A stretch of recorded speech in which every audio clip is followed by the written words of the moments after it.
Minecraft's known for a lot of things. The good, the bad, whatever's going on here. Yes, this is real and I am terrified by it. Definitely though, one of the biggest things that makes Minecraft what it is the world generation. The game just drops you into a world no one has ever been in before, and you yourself have no idea what lies just 100 blocks away from you. Heck, neither does the game sometimes. It's gone through so many refinements over the years to get to the point where we're at now. It's a world full of wonder as you adventure to discover what's beyond every mountain you see and what's in every cave you find. It's a world that can only be defined by openness and creativity, giving you the tools to shape it how you want it.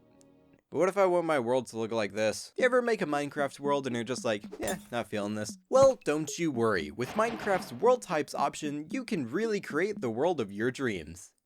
For better or for worse. You see, world types aren't just an option you mess around with for like 5 minutes, or not at all if you're on Bedrock. It used to be a setting you'd mess around with for like 5.5 minutes. Throughout this game's lifespan have been weird options for making the world outside of the default one, with some of the most interesting world types actually being removed from the game. In fact, I've already shown you one of them, which is actually spoilers, so forget you saw anything. So let's take a look at the removed world types of Minecraft to learn just what we had taken away from us without any of us realizing. Our story begins at the beginning of time itself.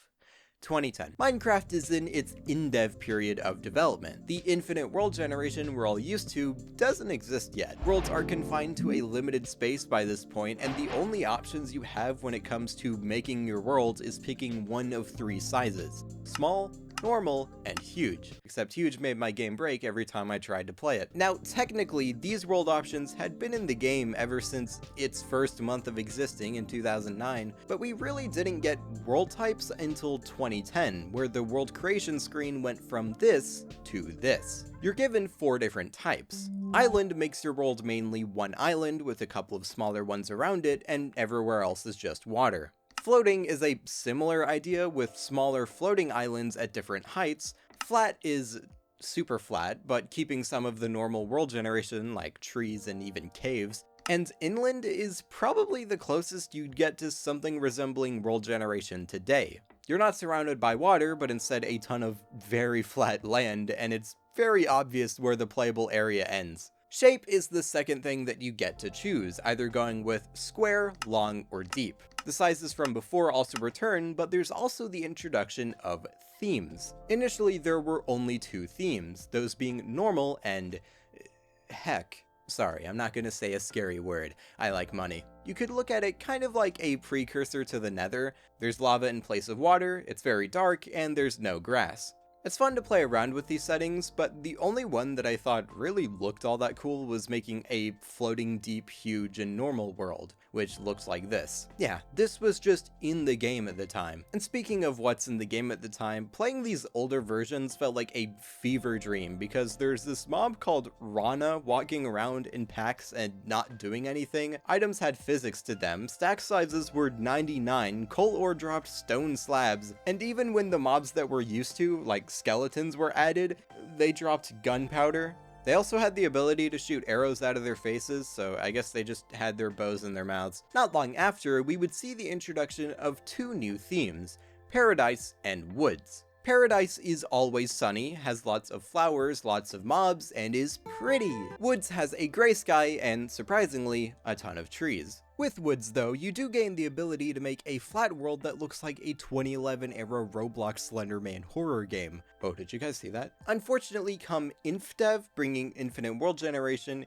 these would cease to exist, and for some reason we wouldn't even see any more world type options until super flat in 1.1. And luckily we wouldn't see any world types get removed until 1.13, where Mojang would remove probably the coolest world type option and give us a way lamer one as a replacement. Welcome to Customized. Introduced in 1.8, this type lets you change literally everything about your world through 4 entire pages of settings you can mess with. There's presets that show you the insane things you can make. You can change how ores generate, how rivers and biomes generate. You can even change the noise that generates the world itself. Or you can hit random and see the nightmare the game decides to throw you into. This isn't a world type.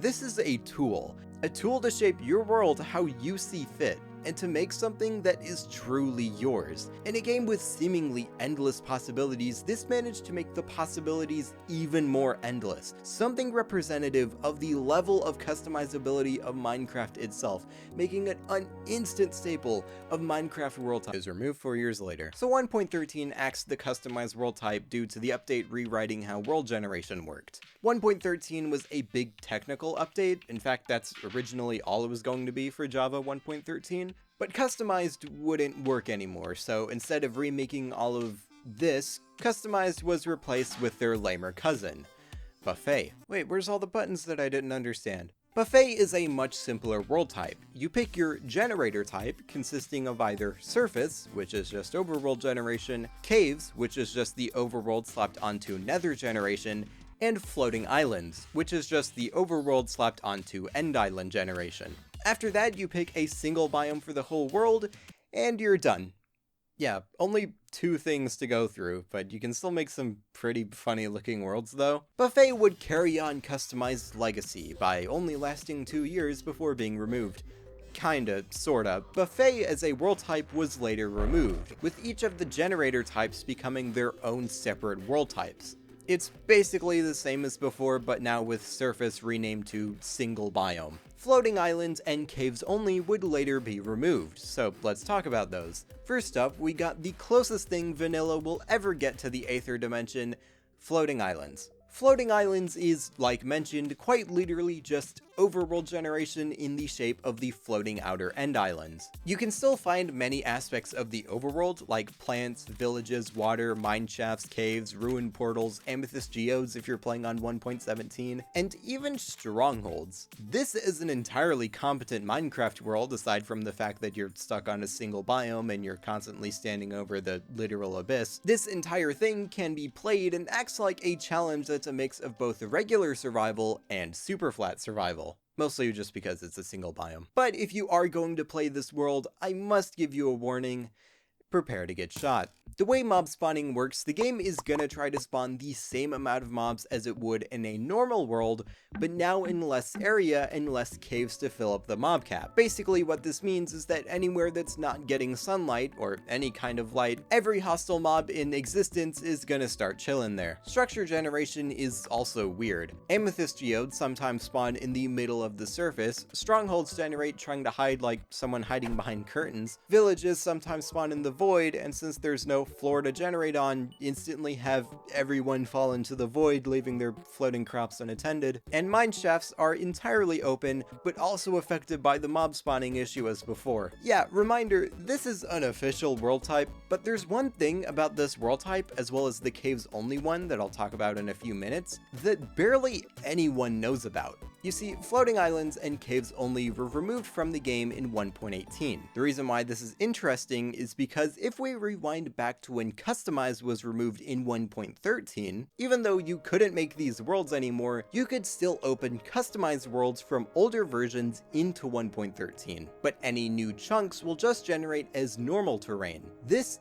doesn't happen with floating islands or caves only in 1.18. If you create a floating islands world in 1.17, switch over to 1.18 and load the world generation goes from this to this. The game takes the same floating islands world generation and upgrades it. You now get islands that generate at different heights, many overlapping each other, villages generate with the bigger islands surrounding them, and not only is this absolutely amazing world generation entirely within the vanilla game itself, there aren't any mods here, but as a reminder, this is technically just end island generation.